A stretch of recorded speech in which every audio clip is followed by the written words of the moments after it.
Hello, everyone, and welcome to the latest Culture in Crisis online event, Spotlight on Sudan, produced in partnership with Heritage for Peace. My name is Laura Searson, and I'm the Cultural Heritage Preservation Lead at the Victoria and Albert Museum in London, and your host for today's event too. Today, we'll be shining a light on Sudan. Since the outbreak of direct conflict in the country during April of this year, the world has witnessed what the UN has described as an already precarious humanitarian situation become catastrophic. Today, we'll be hearing from a panel of Sudanese heritage experts, as well as those working to support them, to understand more about these events and the impacts of the conflict taking place today. Bringing together voices from different disciplines within the Sudanese heritage sector, we'll hear about the current threats posed to cultural heritage, as well as the emerging projects such as the Sudan Heritage Protection Initiative, which are working to promote, preserve, and protect it. Joining us today are three terrific speakers: Dr. Ismail Hamid, Dr. Galia Garelnabi, Dr. Isba Sabrine, and unfortunately, due to a last-minute flight delay, we were due to be joined by Dr. Essam Al-Hadi, who unfortunately will not be able to make today's event. But we'll begin today with some presentations from each of our speakers, who will each spend 10 minutes presenting, following which we'll have our usual question and answer session with the audience. Now, as ever, we encourage our participants to enter the discussion actively, asking questions as well as sharing your thoughts as we move through today's conversation.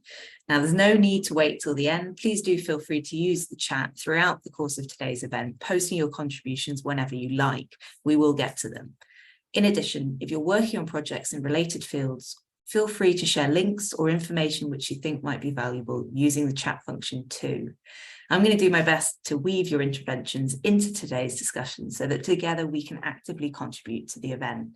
So that's enough for me. I'll ask our speakers to kindly turn on their cameras. And today we're going to begin with an important first presentation from Dr. Ismail. Ismail, the floor is yours. Thank you so much, Laura.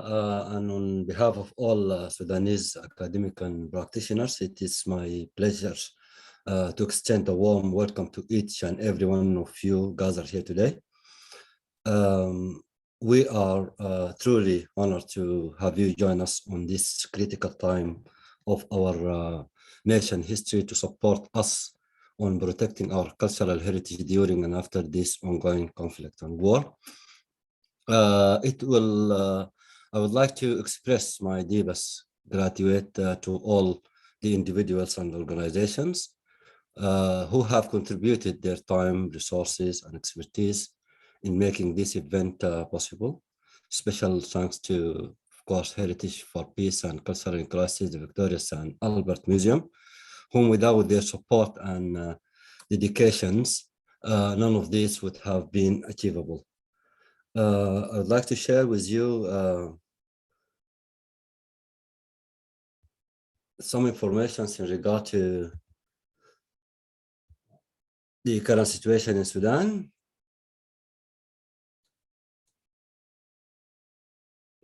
I'll start with the historical background of the conflict in Sudan. As since its independence from Great Britain and Egypt in 1957, Sudan has experienced internal conflict. Sudan has faced in the last decades different conflicts, ethnic extensions and competitions over resources.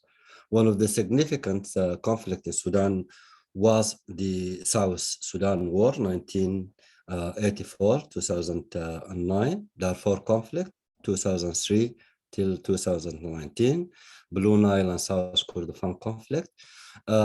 This conflict obviously resulted in widespread displacement, loss of life, and allegation of human rights abuses.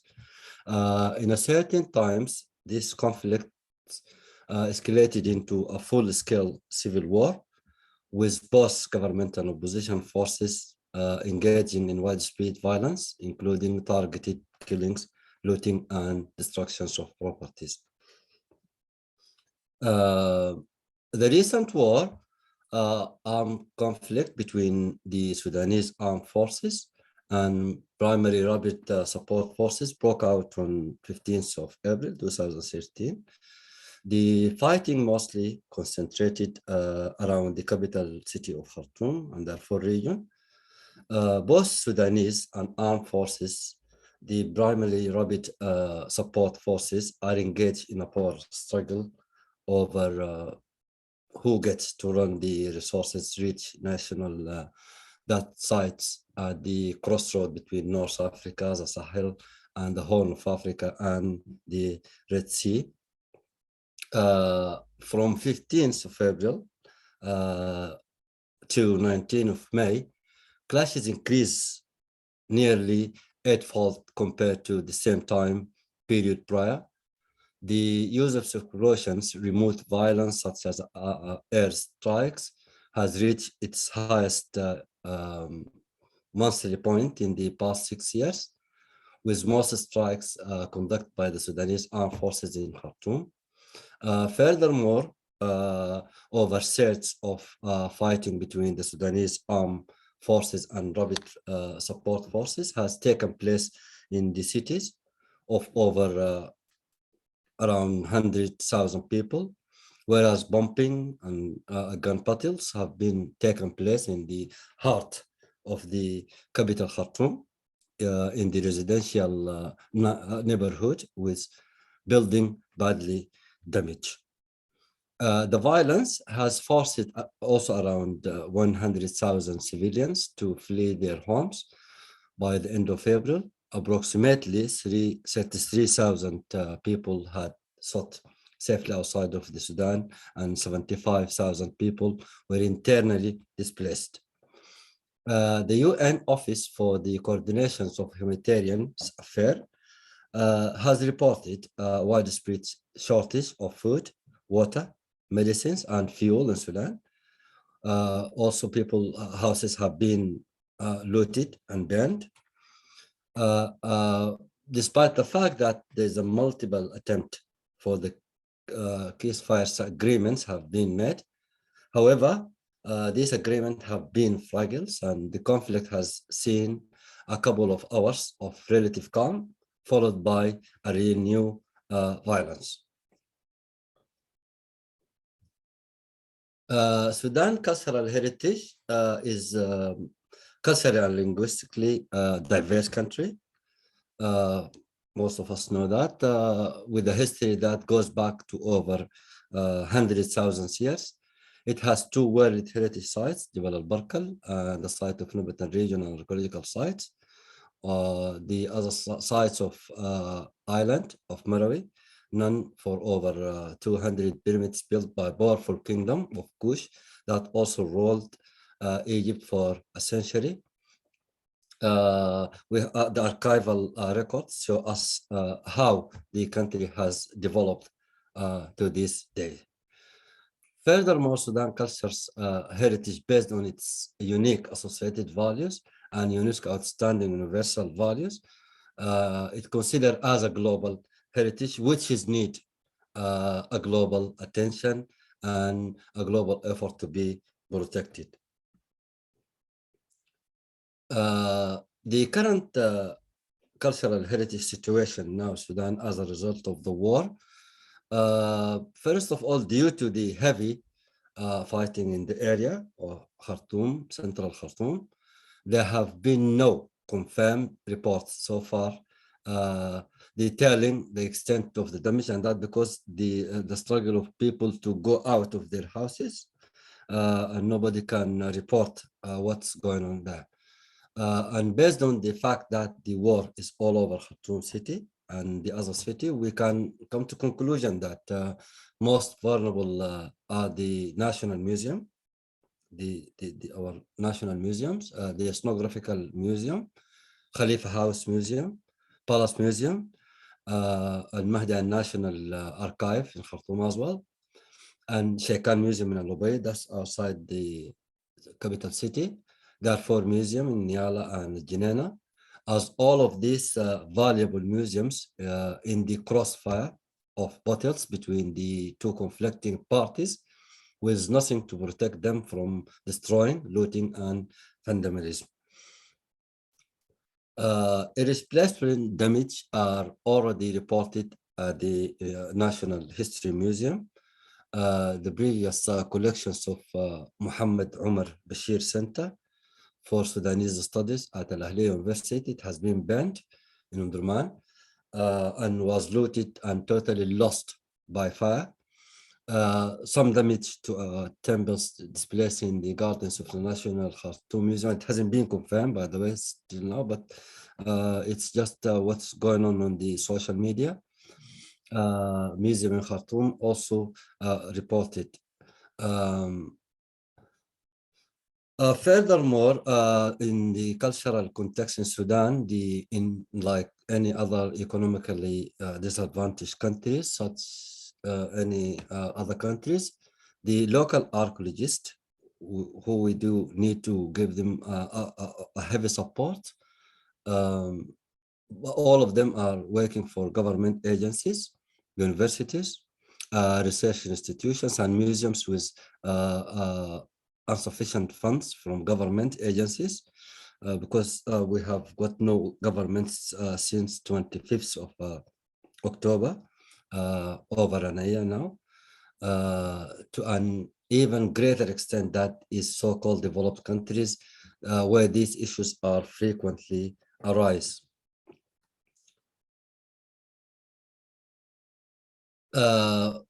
From my own perspective, I believe that the action plan and urgently need to go to further steps by provide support for Heritage Institute and agencies to fulfill their role in protecting Sudan cultural heritage, a support for the local communities, and enhance their awareness to be a part of the global and national initiatives for protecting and saving the cultural heritage. Format a technical national and international committee of experts to develop a clear plan of action based on a risk assessment to current situation of the Sudanese cultural heritage. Furthermore, I believe that if we set up a clear procedures for saving and protecting the movable and unmovable cultural practice, we need to have that in a certain stage, short term, medium terms, and long term, as launching a global appeal to all countries affiliated with UNESCO. Thank you.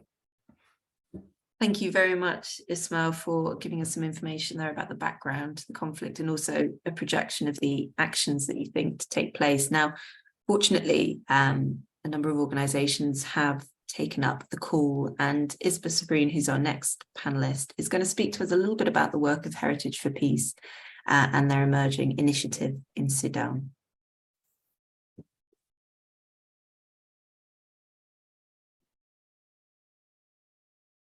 Just going to ask Ismail, have you stopped sharing your screen? Isba should be able to start and unmute as well.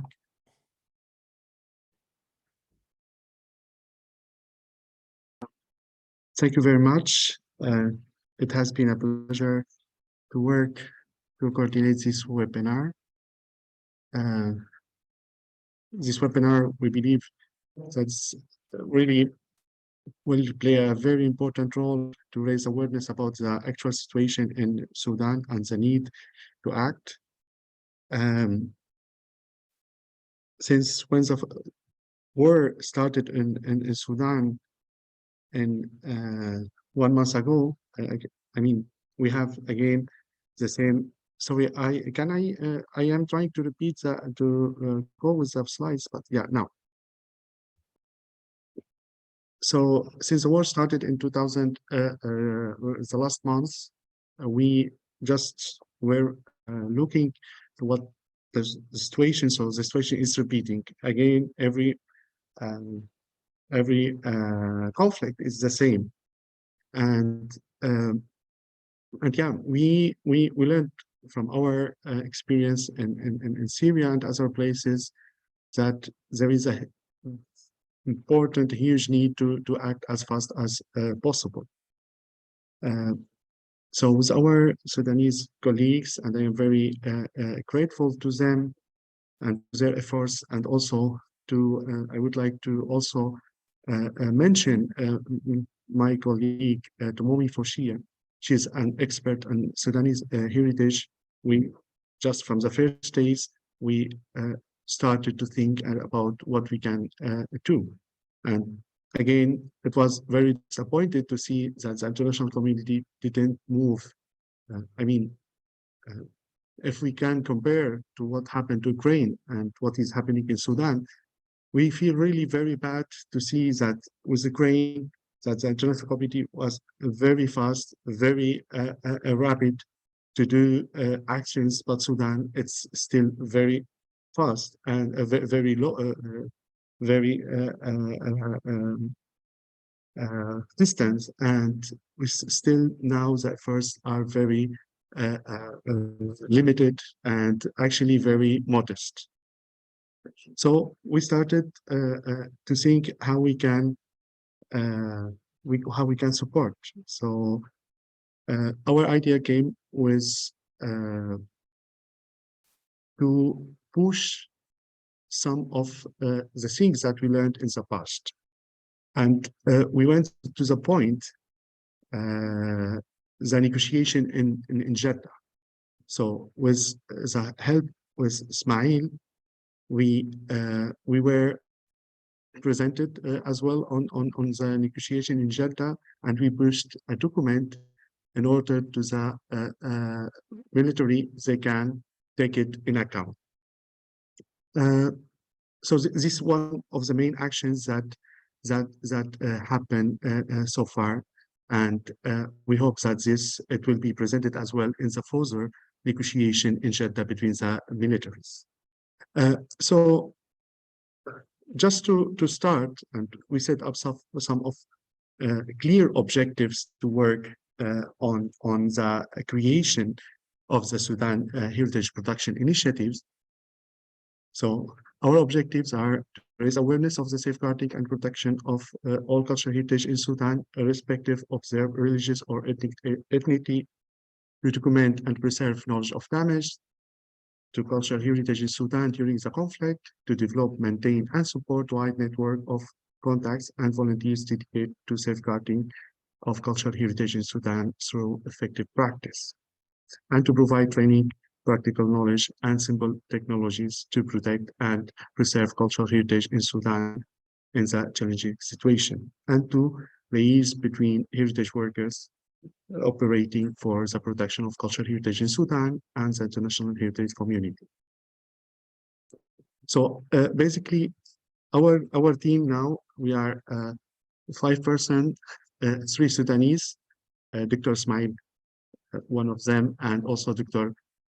Mahmoud Abdullah and Dr. Muhassan as well, and Dr. Tomomi Fushima.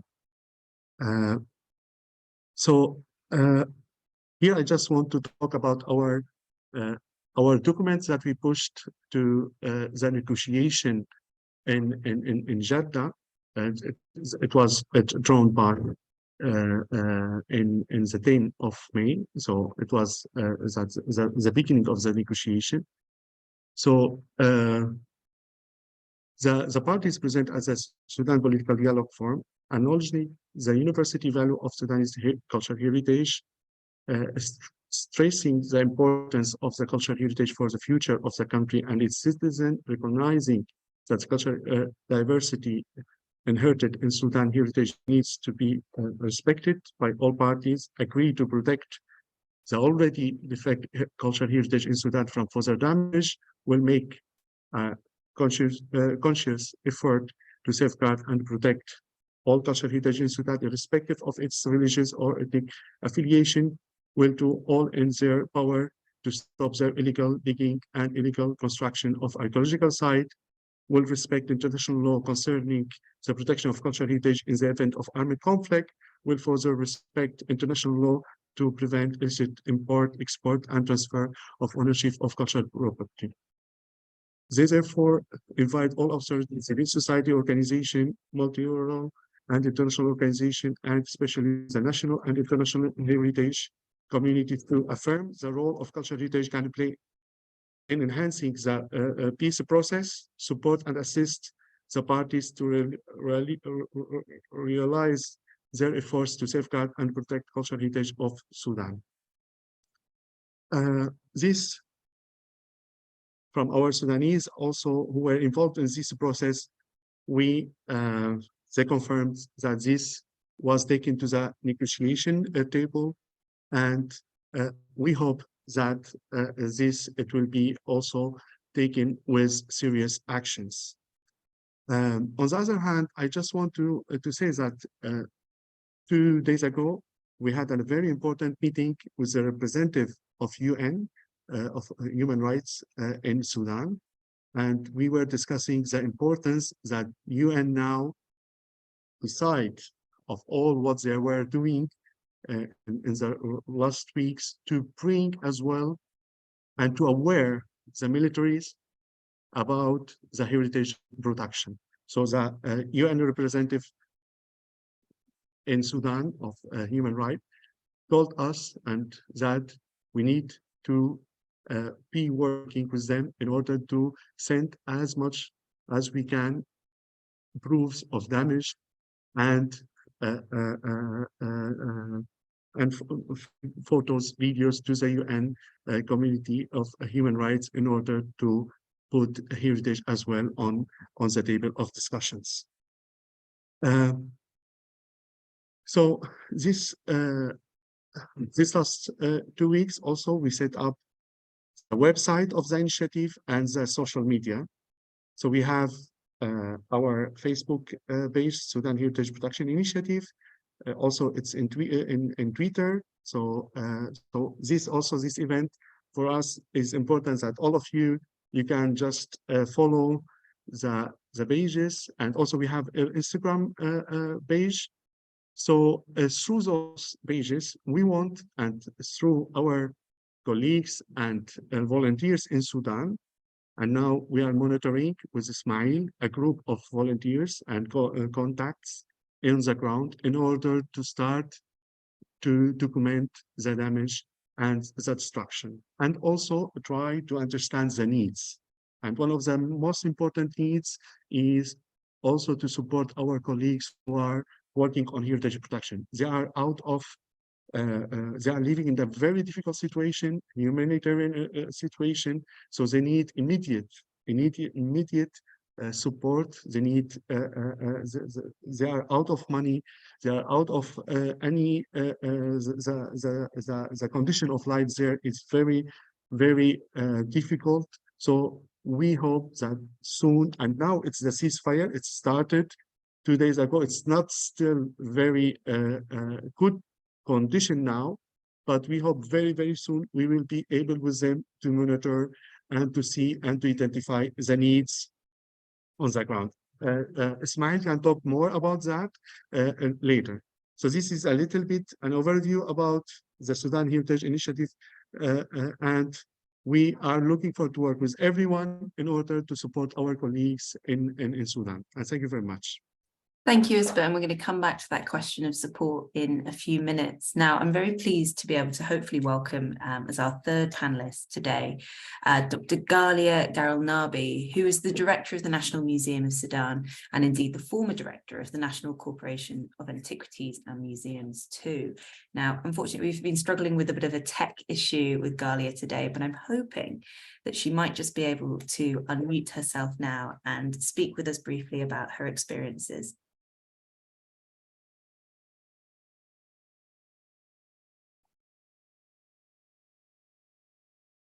It may be that we wait a few minutes for Galia's connection to stabilize, and at which point I just ask her to interrupt me and the conversation that will now continue with Isbert and Ismail. I can see that Galia has now been able to unmute, so perhaps I can pass to her to be able to speak to us today. Okay, is it okay? That's lovely. Hi, Galia. Hi, thank you very much for giving me this chance to talk about the situation in the museum, Sudan National Museums, in this critical time. First, it should mention that the real history of museums in Sudan started at the beginning of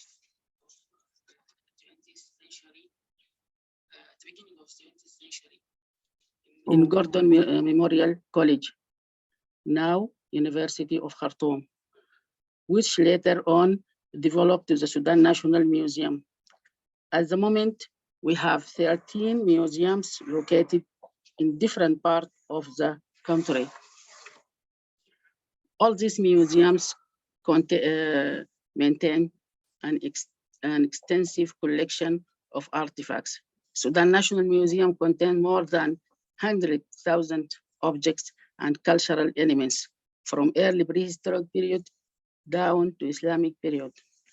The building surrounding the garden house the largest monuments like temples and tombs and huge statues. Following the situation in Sudan since April 15, the heritage sites and museums in Sudan are critically endangered due to the armed conflict and violence that erupted in Khartoum and spread in wide area of country, especially in Western Sudan. So the most important vulnerable in the museum is the museum in Darfur and National Museum in Khartoum. We have 3 museums in Darfur. All these museums lack the simple type of safety and protection. All these museums were the scene of heavy fighting during this time. This armed conflict has placed both Sudan tangible and intangible heritage at the great risk, where it will be impossible to protect it. So from here, on behalf of National Corporation of Antiquities and Museums, I ask all individuals and groups working for protection of cultural heritage to help support this initiative to protect the heritage of Sudan from conflict and looting. What we need now is map route to produce to intervene on the ground to protect the threatened site and museum. We need advice to know the efficient way to deal with this crisis and preparing for the future when the war is over. Without a serious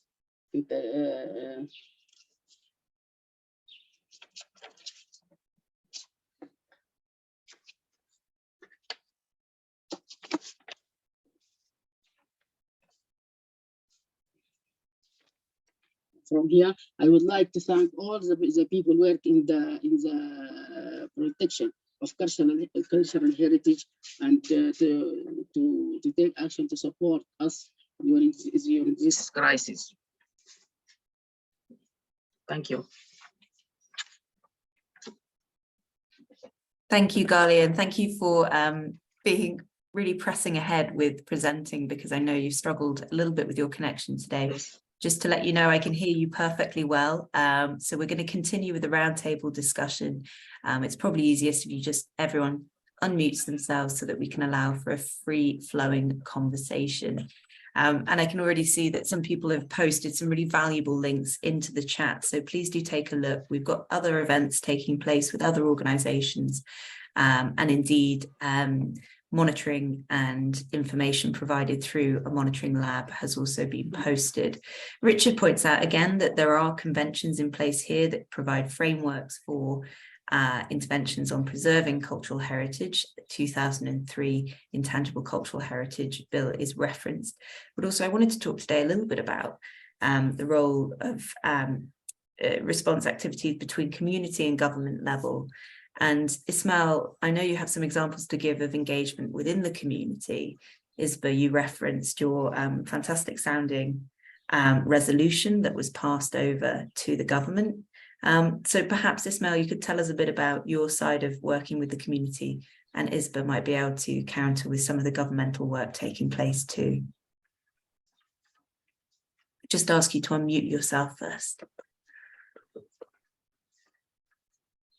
Thank you very much, Laura, for the introductions. For us as working in the cultural heritage industries, we have got a very strong belief that Sudanese local communities around the archaeological sites, they can play a very essential role on preserving and protecting the cultural heritage sites. Before we go further on discussing how we can implement this in ground, I would like to mention that some of the archaeological sites inside Khartoum, we have faced a big problems on getting in the archaeological site or the museums as a result of the war and the threats of the life of the war itself. But compared by the rest of the archaeological sites, we discuss among the Sudanese academic and practitioners how we can enhance the role and the initiatives of local communities work. We believe that having the local community on board will benefit a lot on reducing the risk of looting. Because as you know, the cultural heritage now facing two sides of effect and impact, the war itself and the looting. We have got a very strong belief that the local community, with the support from national and international cultural heritage institute and agencies, they can play a big role on stopping the looting and protecting the sites. We have now complete having a platform with the Sudanese national experts nominated from different institutes and organizations. We are working together on providing the initiatives with the reports, with the current situations, with the solution and the priorities of the solutions. Those people are working together and they are in contact with the local communities whom they are willing to be a part of any initiatives on protecting the archaeological sites if we manage to provide them with the essential support. The proposal of taking local community on board is having more guards on the archaeological sites. But again, in Khartoum, Al-Ubaid, Niala, Al-Jinena, and the rest of the cities that has a huge damage on what we consider, what we imagine, because we have got no reports so far. Those people, they can play a role on directing the a plan of how we can save and report this damage and how we can deal with it in different ways. Thank you. Thank you, Ismail. And actually what you're saying there about a lack of documentation and lack of awareness, I think was reflected in the response that you received, Ismail, was it not? A push for more documentation. So that's why, Laura, I believe that one of the steps that we are at the initiative planning to have is to conduct a training for the local communities and for the people who are working as a platform with the initiative in Sudan on the ground, to provide them with the essential documentaries courses on how to deal with documenting day by day the impact of the war beside the local community. So this is one of the plans that we are putting our proposal for the initiative. And hopefully if the case fires is going on well, we might start soon and very soon. Now, Galia, your work with the museum sector, are you seeing that there is a difficulty in balancing present needs with the desires to protect cultural heritage? How might we be able to improve that situation? Now we even we are not we don't have definite updating on the condition of this museum and its collection, even especially in Darfur. So we can't. Our curators can't reach this the place of museum, and we can't make this risk for them to do this work now. Thank you, Galia. Isba, your views on this? Sorry. Can you repeat it, please? So, Isba, we've moved between community engagement to museums taking place, but also a lack of access to those sites at the moment, leading to a lack of knowledge about what's really going on. Now, your resolution that was issued, I think if I heard correctly, had within it a demand or a request for documentation of cultural heritage. Mm-hmm. How can that play a role within your strategy? Yeah, right. So actually, we the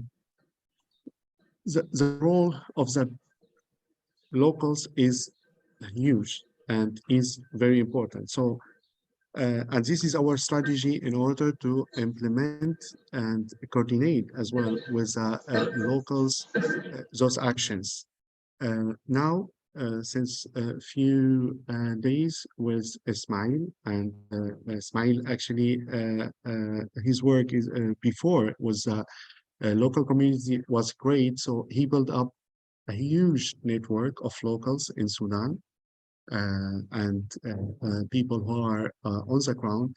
So now we are trying to identify a list of people in several places where we assume that damage happened, especially in Khartoum and in Darfur. So now we were waiting, and we are every day monitoring the political and military situation on the ground. So there are some hope, and with the ceasefire now, it's since 3 days. With the ceasefires, I mean, there is now a hope that with this time we are trying to identify those lists and trying to get first reports on what happened. So we got some photos, some example. We posted them as well in our Facebook, and a few, just very few. But now is the main target is to identify what are the damage and make a first survey of damage. So this is, I mean, the efforts of Ismail on that is a huge, and we really are now saying kind of way, because it was very difficult with before, especially with all the military actions in Khartoum. So we hope now with this we will be demonstrating soon first reports on the damage happened to the museums in Khartoum and in other places.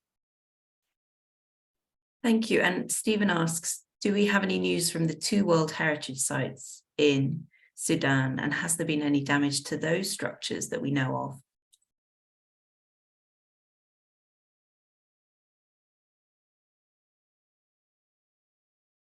I actually, Ismail, maybe you can answer better to this question. Thank you so much. As I mentioned previously, due to the war and the risk of people going out, it's hard to report any damage inside Khartoum. But luckily, the 2 sites, Jabal al-Barkal and al-Bajrawiya, so far they are in so condition, although we are still so worried about the looting. So the high risk of the 2 sites is the looting. Furthermore, for al-Bajrawiya, we do believe that through the ongoing war, the location of the Bajrawiya itself in the one of the major road or motorway roads toward the north of Sudan. So any of those military who they planning to escape out of Khartoum, they will be using this road, which is it can increase the risk of damage in Al-Bajrawiyah, particularly. Marawi itself, it was the start point of the war. Luckily, there's nothing happened there, but still there is a big worry on Al-Barkal itself and Al-Barkal Museum. Thank you, Ismail. Galia, as well, we were talking a bit about museums and the impact to museums. Mostly, I assume that these sites are currently out of bounds to people accessing them. Is that correct?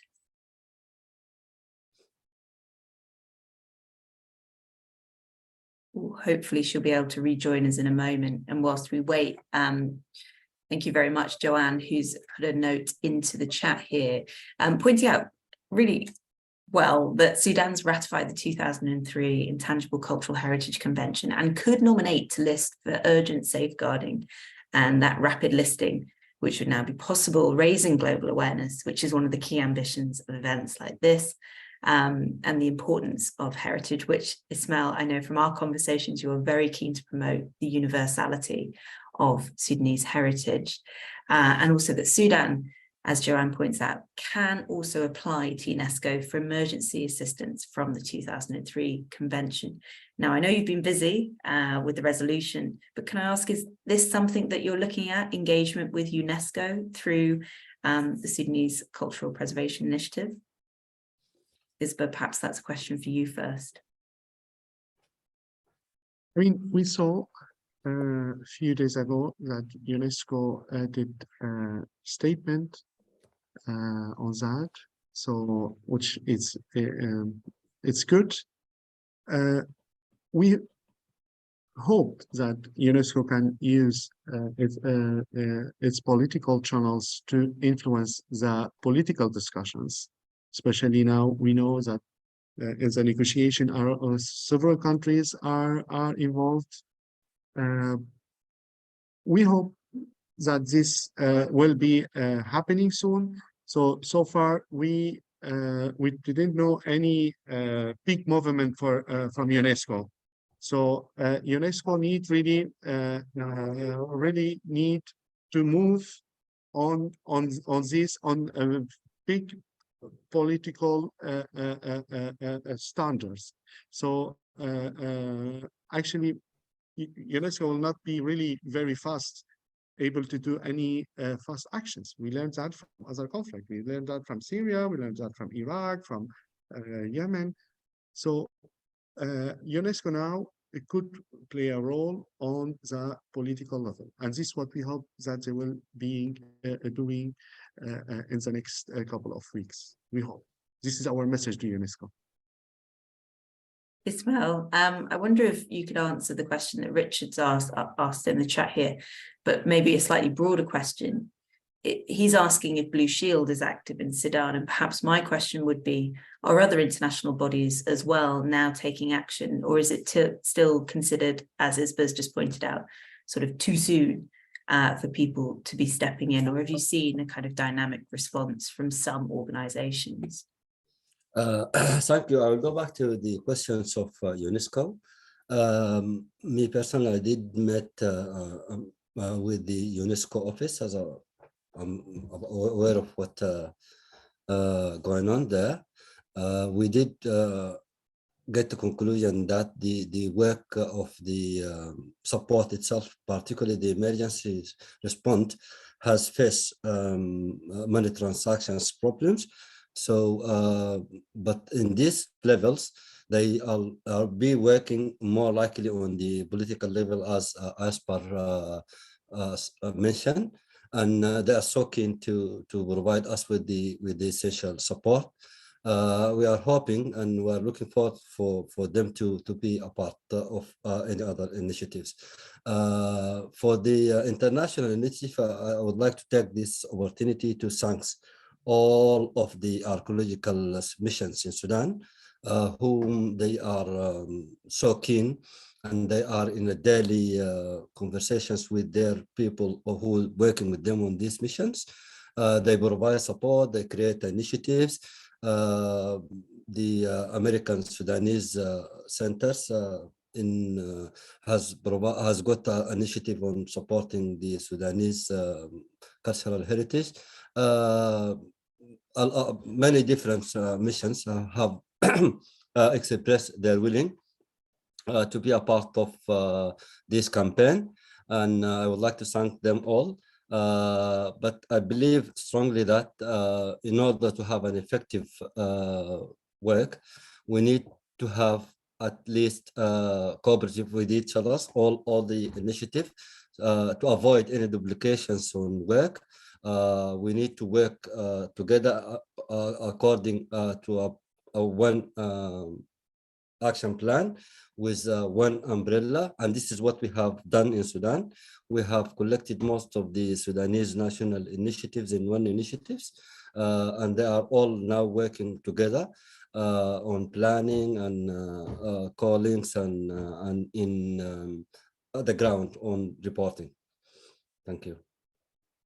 Thank you. Galia, do you have anything to add to Ismail's point here about the integration and bringing together of different Sudanese initiatives into one area? Desperately hoping she's still able to join us for this part of the discussion. But if not, we can move on. And I'd like to say thank you very much to the generous offer in the chat from Mateus, who spent time in Sudan and now wants to sort of see if he can reach out and assist. And now perhaps that's a question to kind of lead to as we head towards the last 10 minutes of today's event, which is support, and more importantly, the kind of avenues or methodologies that we can use, perhaps as members of the public, perhaps as heritage professionals. What can we do to support the work that's taking place at the moment? Isba, I'll start with you, but I'm sure Ismail will be able to add to your list. First of all, I mean, there is a drama and a huge needs, humanitarian aid needs for our heritage colleagues, workers in Sudan. So, because, I mean, we talked to some of them the last days, and we were just choked of the difficulties, you know. So they don't have water, they don't have electricity. The situation, the living situation, it's very, very difficult.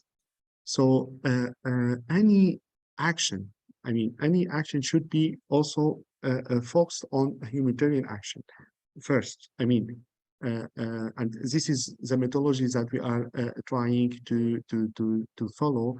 To first identify the group of the people on the ground, see in the regions also where they are the destruction, and try with them to start to make a very fast training, online training. So we think now our Sudanese colleagues, they were not trained on emergency preparedness. They were not trained in any of all of these kind of things. So we think that now the first things is to identify, which we started now, to identify the people on the ground, then to provide them with very fast training on damage assessment, on documentation method, on evacuation as well. So we know that several museums now, especially the National Museum and other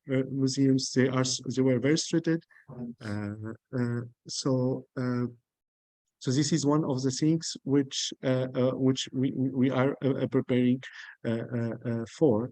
And there are a lot of problems, logistic problems. So, for example, these days we were just discussing how you can send money to Sudan, you know. So we are trying to affiliate as well with several humanitarian organizations. With them we can collaborate as well on order to provide the help, especially the financial help.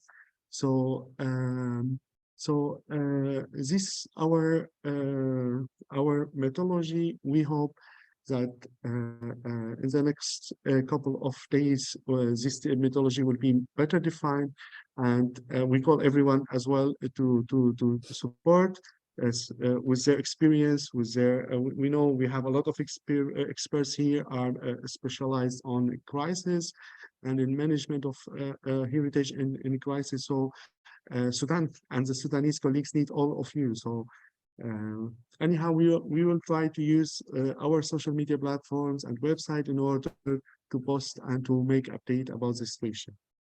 Thanks, Ismail. And actually, a lot of the comments that are coming in on the chat are really direct ways for people to engage, and also good suggestions here about how to engage with the conversation more broadly. It's come up twice now, so Ismail may want to comment on it, but the role of diaspora communities from Sudan working outside of it at the moment. Is there a role for the diaspora community? I say asking Ismail, who I know is a member of it. Yes, unfortunately, the Sudanese in diaspora, they are facing a huge shock on the war itself. And most of their families, they are in danger. They are all now focusing on the securing the life of their families and their relative. But unfortunately, the heritage itself, it's just as a second priority for them because it's a life matter now. Thank you. Thank you. And also Michelle's mentioned here, the American Sudanese Archaeological Research Center is helping coordinate donations which will support the NCAM. And there's a link in the chat there for anyone who wants to take a closer look at that. And thanks again to attendees like Saha, who's pointed out about the Mo Foundation or other royal societies that could be approached for support here. Ismail, I'll come back to you actually, because I think part of this conversation has really been about engagement and awareness raising. And through your work with Heritage for Peace, this isn't the first time that you've mobilized groups of people to support in crisis. Now, what have you carried from those experiences into working with the Sudanese crisis today?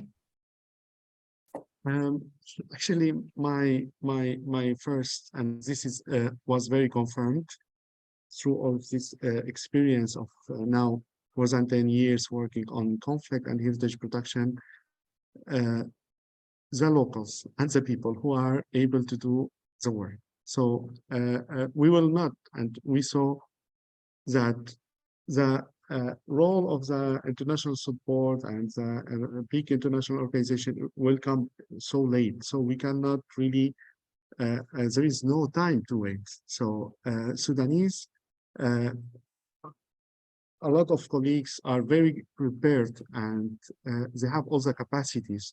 So we need to support them in order that they can do the work. So civil society and local communities are the key to act in such a situation. Our role is just to help to support, to organize themselves. All the actions and all the work should come from them. We cannot come from outside and say, you should do that or you should need to do that. No, we just need to count with them and try to understand and help them to somehow, from our experience, with kind of concrete training, with kind of concrete ideas, but everything could and make a difference with the people who really are on the ground. We don't know what UNESCO will prepare. We don't know what is a big organization they will do, and the help should be really very immediate. So a very important question to the international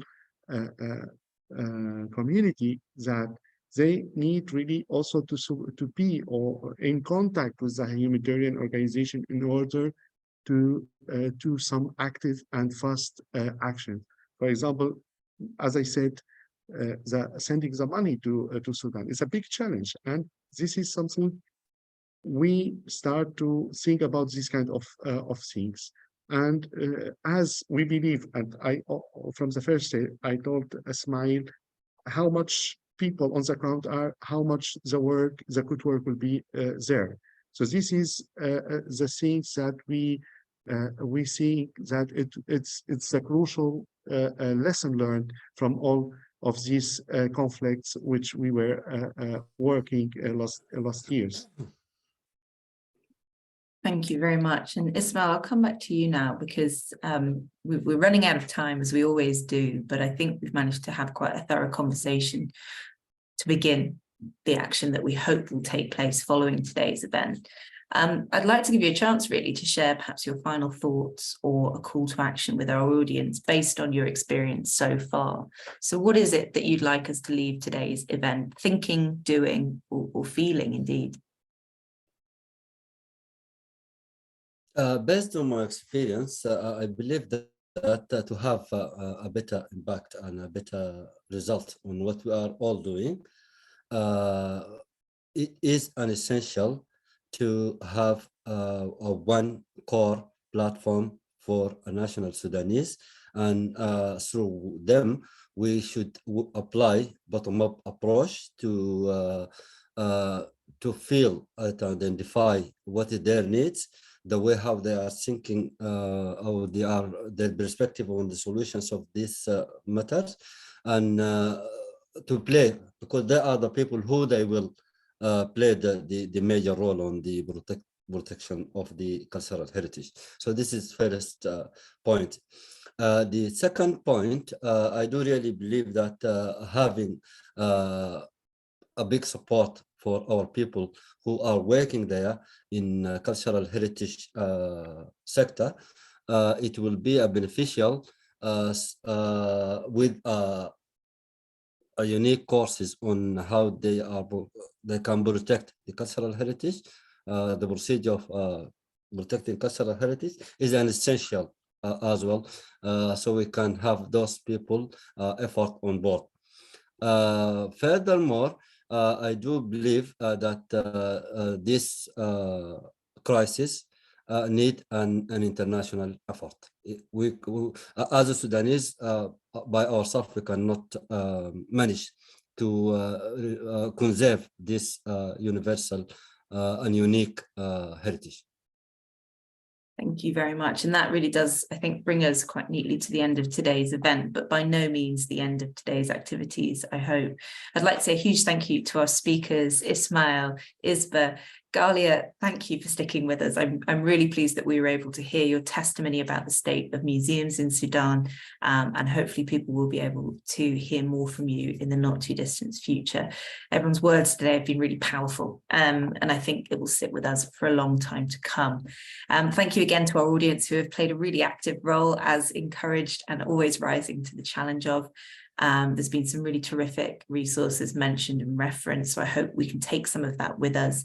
For those asking, we are indeed recording today's event. It will be uploaded to the Culture in Crisis portal at cultureincrisis.org so that everyone can catch up, watch and redigest what's happened today, and hopefully share with friends and colleagues who might be interested in learning more.